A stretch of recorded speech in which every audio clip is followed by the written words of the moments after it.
Vous vous rendez compte qu'on a failli perdre le football ce jour-là? On est en 2009, CR7 part comme tous les jours à l'entraînement, sauf que ce jour-là, il va perdre le contrôle de sa Ferrari et regardez l'accident et l'état de la voiture. Le plus choquant dans l'histoire, 10h20 il fait l'accident, 10h57 il est à l'entraînement. Ce mec est fou, il est parti en courant à l'entraînement ou quoi? Une demi-heure après il s'entraînait, on se rend pas compte de la folie. Normalement quand tu fais un accident, même si t'as rien, tu pars à l'hôpital, peut-être t'as une commotion, tu le sais pas, tu fais une batterie de test quand même. Lui non, une demi-heure après il posait les coups PL, il s'entraînait à tirer des coups francs, il faisait du fractionné. Ce mec est malade. En fait tu peux ne pas aimer Ronaldo et pas avoir d'affinité avec ce joueur. Par contre ce que tu peux pas critiquer c'est son professionnalisme. On retrouvera jamais un joueur qui a autant dédié sa vie à ce sport. En fait, ce mec, matin, midi et soir, il pense football depuis plus de 20 ans et tout ça pour nous régaler tous les 3 jours sur un terrain de football. Regardez l'état de la voiture. Imaginez-vous, malheureusement, cet accident, il aurait été fatal. On aurait loupé la carrière d'un des meilleurs joueurs de ce sport, si ce n'est le meilleur. Déjà, c'était en 2009, donc il était encore à United. On n'aurait pas vu tout sous passage au Real Madrid. On l'aurait pas vu gagner 3 LDC d'affilée, marquer plus de 450 buts avec le Real Madrid. On l'aurait pas vu gagner un Euro avec le Portugal. On n'aurait pas vu cette rivalité entre lui et Messi pendant toutes ces années avec ses classiques au Barça Real. Bref, on n'aurait pas vu le football.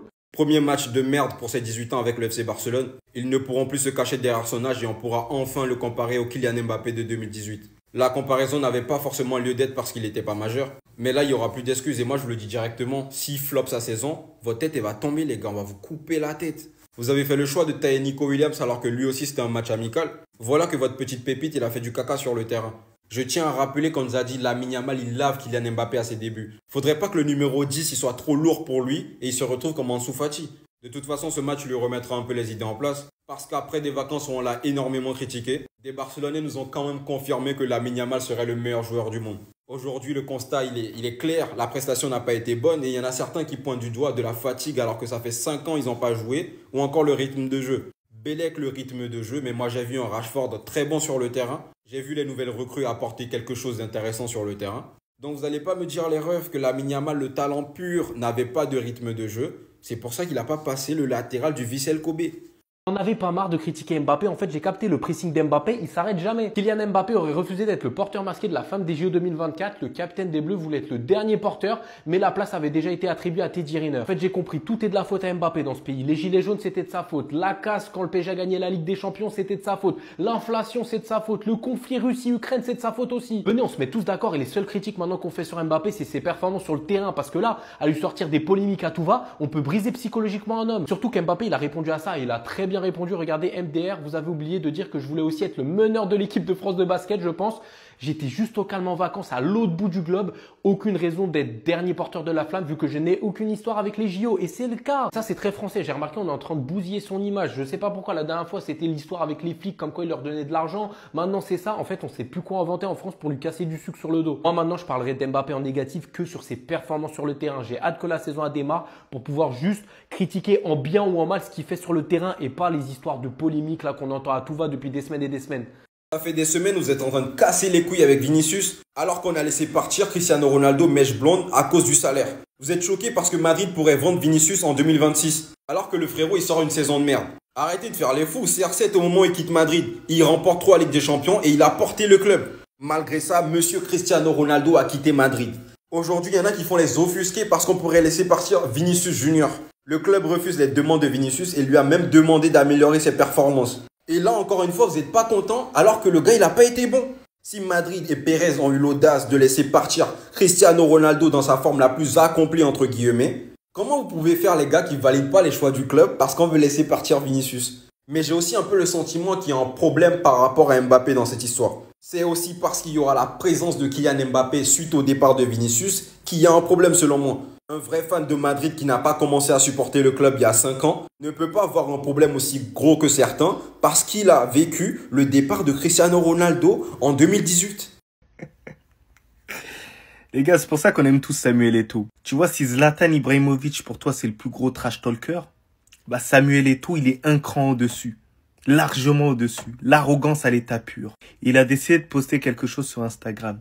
Notre ami Samuel Eto'o. Il a écrit en description 16 ans déjà et il a identifié Ibrahimovic. Pour les plus jeunes qui n'existaient pas et ceux qui étaient encore des spermatozoïdes. Alors ce qui s'est passé, c'est qu'il y a eu un échange entre Zlatan Ibrahimovic qui était à l'Inter de Milan, a atterri au FC Barcelone. Et de l'autre côté, il y a eu le transfert de Samuel Eto'o qui était indésirable du côté du FC Barcelone.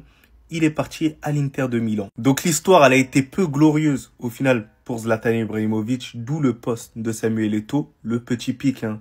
La petite identification, elle n'était pas nécessaire, hein, Samuel Eto'o. Mais pour Samuel Eto'o, il a gagné la Ligue des Champions avec le FC Barcelone. On l'a chassé, il est parti à l'Inter de Milan. Il a remporté la Ligue des Champions en éliminant le FC Barcelone. C'est un criminel, il est méchant. C'est pour ça que je dis que dans tous les neufs qu'ils auraient pu avoir le FC Barcelone, le meilleur neuf de l'histoire du FC Barcelone, ça reste Samuel Eto'o. Monsieur Samuel Eto'o. Big respect pour toi et t'as le droit de trash talk. T'es le boss. Et si je devrais interviewer une seule personne, ce serait Samuel Eto'o. Il est tellement divertissant. Simple question, pourquoi? Pourquoi David Alaba? Pourquoi rentrer en conflit entre tes supporters et toi? Sachant que t'es censé aimer le Real Madrid. L'information est sortie. Le Real Madrid a proposé à Alaba de lui payer une partie de son salaire restant pour mettre fin à son contrat. Mais Alaba a refusé, il veut rester.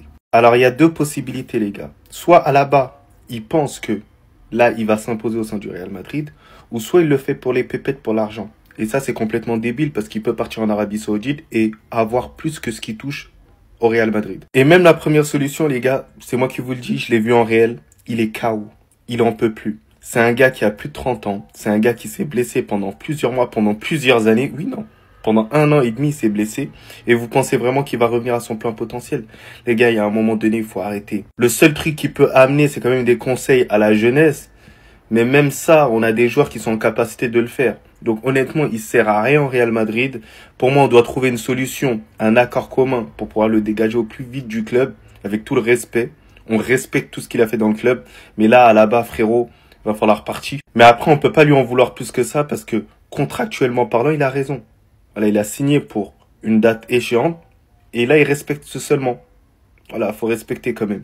Il est comme ça. Il est trop boosté. Liverpool AC Milan, hein, on est sur l'un des matchs les plus intéressants de ces matchs amicaux. Quand il décide d'être sérieux au football, il est tout simplement intenable. Commençant par son premier but où il est lancé en profondeur, qui vient traverser toute la zone adverse, mais il n'est pas là le plus important. La manière dont il réussit à venir terminer ça de cet angle fermé, tendu sur le dos des défenseurs adverses, c'était gâteau pour lui. Il aime trop ça. Comment il rigolait s'il vous plaît. Puis après avoir occupé 2 défenseurs, vient lâcher le ballon à la fin à son coéquipier qui va venir terminer. Avec la belle dédicace à Jota, il peut devenir tellement fort s'il décide enfin de se montrer sérieux. Il peut se montrer très très fort, et passant forcément par une phase d'adaptation. Aujourd'hui, on a vu quelques bons trucs. On a aussi surtout vu qu'il a perdu un ballon facilement qui a mené un but. Il va falloir qu'il soit très bien entouré et qu'ils arrivent à sortir de son meilleur. En tout cas, lui, à 16 ans, vous lui parlez pas de pression. Liverpool veut recruter Rodrigo, mais peut-être qu'il a son Rodrigo devant ses yeux en fait. Ce qui montre à 16 ans le sang-froid qu'il a, la percussion qu'il est capable d'apporter constamment. Pour un 2008, il fait très très mal. Le but qu'il est capable de sortir par certains moments où il arrive à placer le ballon où il veut. Parce que ça a été le seul but de Liverpool, hein. Je ne le porte pas dans mon cœur vu ce qui s'est passé avec Arda Güler. Mais pour le coup, il a fait vraiment très très fort. Plus que concluant pour l'AC Milan, avec beaucoup d'ajustements requis pour Liverpool. Mais franchement, le football nous avait manqué. Wesh, c'est le monde à l'envers. Il se passe quoi chez les champions d'Europe? Le Paris Saint-Germain a trouvé un accord dans les grandes lignes avec Lucas Chevalier. Puisqu'ici tout baigne, un gardien des plus prestigieux de Ligue 1 actuellement. Une arrivée totalement logique. Mais, et ici est le mais, le Paris Saint-Germain veut sécuriser l'arrivée de Chevalier avant de laisser partir Donnarumma qui est sur les tablettes de United et City. Donnarumma qui vient littéralement de tout remporter avec le Paris Saint-Germain cette saison, qui a été plus que décisif notamment en Ligue des Champions. Le Paris Saint-Germain qui va se voir partir l'un de leurs piliers au final de ce 11, qui serait apparemment une question de salaire principalement, où le Paris Saint-Germain n'arriverait pas à se positionner aux exigences donc de Donnarumma. Pour l'arrivée donc de Lucas Chevalier, qui viendrait littéralement essayer d'assumer une place des plus grandes d'Europe. Croyant personnellement à son potentiel et à ce qu'il est capable de sortir selon ce que j'ai vu cette saison, que ça soit en Europe ou en championnat, mais venir pallier Donnarumma, c'est encore autre chose. Par contre dans le fond, ouais clairement, Lucas Chevalier au Paris Saint-Germain, ça a vraiment de la gueule. Le Paris Saint-Germain l'aidera probablement encore plus à progresser en plus de cela. Et si le club arrive à faire de lui l'un des meilleurs, alors ce sera jackpot pour eux, sachant qu'on parlerait d'une arrivée à 40 millions approximativement.